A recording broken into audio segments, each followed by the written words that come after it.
Hey everybody, welcome to Crack Pack Tuesday number 174 on the Man Leek. I'm John as always, and we have our final pack of Guilds of Ravnica, the lame duck format, because next week we're going to do Ultimate Masters, and the week after we're going to do Ultimate Masters, and the week after Christmas Day we're going to do Ultimate Masters. The week after that, I don't know. I'll have to find something that's not Guilds of Ravnica because I don't want any more packs of this in my house. Anyways, this pack is, like every week, sponsored by the Patreons over at patreon.com/themanaleek. If you go over there and you join at the $5 level or above, you can win the cards in the pack each week, or none of the cards, or some of the cards, or whatever configuration you want. And this week it's going to Father Corey Styka. So we're going to crack this open, see what's in it, and see what we would take. Pack one, pick one, if this was a draft.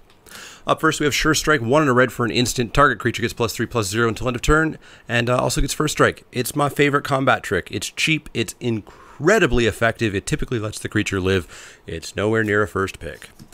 Up next is Righteous Blow. Righteous Blow is a single white mana for an instant. Righteous Blow deals 2 damage to target attacking or blocking Healing Hawk. That's what you use it for. But yeah, this is a solid card against Boros, and then there are some matchups where you probably just side it out. So it's not really a first pick removal spell, unfortunately. Up next is Bartizan Bats. Bartizan Bats is 3 and a black for a creature bat. It's a 3/1 with flying. It's fine. I like 3/1 flyers for 4 in black a little bit more than most. A lot of people say, well, it dies to everything, but it doesn't. It doesn't die to ground creatures, and they can just win you games. It's not great. You can cut it in some decks if you have better stuff, and you never first pick it, but it's good. Up next is Devkaran Dissident. Devkaran Dissident is 1 and a green for a creature elf warrior. It's a 2/2. You can pay 4 and a green to give it +2/+2 until end of turn, as many times as you want, or as many times as you have 5 mana, which is probably twice and no more. It's fine. It's a bear with an upside. It's filler. It's totally fine if you have to play it, and sometimes you don't, and you never first pick it. Up next is Dimir Locket. Dimir Locket is 3 generic mana for an artifact. Tap it to add blue or black to your mana pool. Pay Dimir. Tap it and sack it to draw 2 cards. The Lockets are bad. We've definitely come down on the Lockets as bad. Nobody plays them anymore. I don't even have to argue anymore. They're just not good, which means, hey, that's 5 cards of the Ravnica Allegiance set review that have already written themselves. Don't play these cards. Up next is Luminous Bonds. Well, that's a first pick. 2 and a white for an enchantment aura. Enchant creature. Enchanted creature can't attack or block. Unconditional white removal for 3. This card has been great every time we've seen it. It will be great every single time we see it. It's great. First pick this card. Up next is Candlelight Vigil. Candlelight Vigil is 3 and a white for an enchantment aura. Enchant creature. Enchanted creature gets +3/+2 and has vigilance. It's a dumb aura. You're going to get blown out sometimes. If you're in best of 1 arena, you will just luck out and go on a streak and put this on a Healer Hawk and win 7 games straight. But you will eventually get blown out more often than not. So don't play auras like this if you can help it.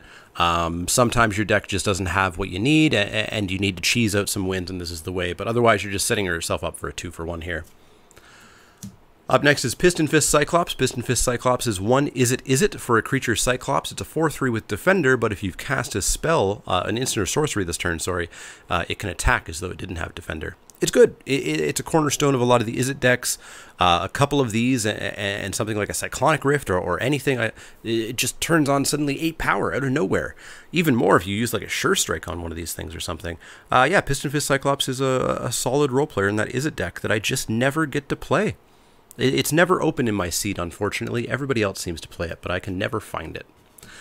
Up next is Pitiless Gorgon. Pitiless Gorgon is 1 Golgari, but really it's 1 black. For a creature Gorgon, it's a 2/2 with Death Touch. Great creature, solid role player in Dimir. If you happen to end up in Golgari, which in paper drafts was totally fine, online you were taking a percentage hit if you were playing green. But yeah, this is a totally good card. It trades up to a bunch of great things, makes people afraid to attack. If you're racing, you can attack in sometimes with impunity here because they're not going to block it. Solid card, but not a first pick. Up next is Fresh-Faced Recruit. We're getting all the, I feel like I've said this before, we're getting all of the hybrid cards in a row. Fresh-Faced Recruit is 1 and a Boros for a 2/1 that has First Strike when it attacks. It's great. It's a solid role player in Boros. I generally wouldn't first pick it. I certainly wouldn't against the Luminous Bond, so it's not in the question. But yeah, Fresh-Faced Baby Boy here is a very good card. Nice and aggressive. That's what I like in my Boros decks. And that's our last common. We've got 10, so no foils in this pack, unfortunately. Boros Challenger shows up. Boros Challenger is red-white for a 2/3 creature human soldier. It's got Mentor, and for 2 red-white, you can give it +1/+1 until end of turn. A 2/3 for 2 with 2 upsides. That is an upside bear. Yeah, this guy's fantastic. Super, super powerful. Doesn't die to most 2-drops in the format. And if you've got that mana to pump it up, it can mentor even bigger things. Solid, solid card. Strong first pick contender. Kind of sucks that it's going up against Luminous Bonds, though. Up next is Thought Erasure. Thought Erasure is blue-black for a sorcery. Target opponent reveals their hand, and you make them discard a non-land card, and you get to Surveil one. Surveil one makes this card super playable. If this was not a Surveil 1 card, I would very much not want to play this card, because the Thoughtseize effect is just never really worth it in Limited. You know, your opponent's decks are like 90% filler and then like 10% bomb, which is going to be like 1 or 2 cards. And so the odds of you actually hitting that bomb is really, really negligible. It's not a big odds. But the Surveil, this card could say nothing, and Surveil would be good. And that's going to be something I talk about when I do the Guilds of Ravnica Postmortem. Surveil is real strong, real strong. But still, even as strong as it is, this is not a first pick. Our final uncommon is Wand of Vertebrae. Wand of Vertebrae is 1 generic mana for an artifact. Tap to put the top card of your library into your graveyard, and you can pay 2 and tap it and exile it to shuffle up to 5 cards from your graveyard into your library. This is bad. Bad. This is how you enable Undergrowth, I guess, and that's kind of why Undergrowth didn't really perform that well in this set, is because this was one of the, like, 2 cards that really actively milled yourself, and it's certainly not worth playing. It just doesn't do anything, and it costs a card in your deck, which is huge. Wow, goodbye, loud notification sound in the background. Yeah, it's just not good. It's straight up unplayable. Never ever play that card.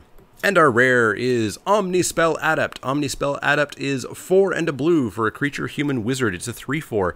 You can pay 2 and a blue and tap it and cast an instant or sorcery from your hand without paying its mana cost. That's not very good. There are very few instants and sorceries in this format that cost more than 3 mana. So the discount that you're getting of 1 mana or 2 mana barely ever happened. So unfortunately, Omnispell Adept just did literal stone nothing in this format.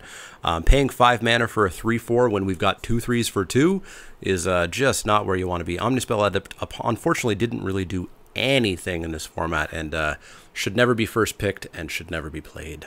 And our Guildgate is a Boros Guildgate, because of course we have the very confusing choice of, do we want Luminous Bonds or do we want Boros Challenger? Normally, you would say Luminous Bonds because it keeps you open, it keeps you into white. But you don't want to be Selesnya. Flat out, you don't want to be Selesnya. So it doesn't keep you open. This is a Boros card. This is a Boros card or a 4-color, 5-color gate deck card. So it really is a question of which Boros card do we want, and Boros Challenger really does fuel the deck. And if you have a really tight, lean Boros deck, you don't need removal. You want removal, but you don't need it. So I think I'm actually going to go with Boros Challenger here over the Luminous Bonds, but I could see either pick being correct. Anyways, let me know what your pick would have been. Would it have been the Luminous Bonds, the Boros Challenger, or something else in this pack? Do you want to give Omnispell Adept a try? Let me know in the comments down below.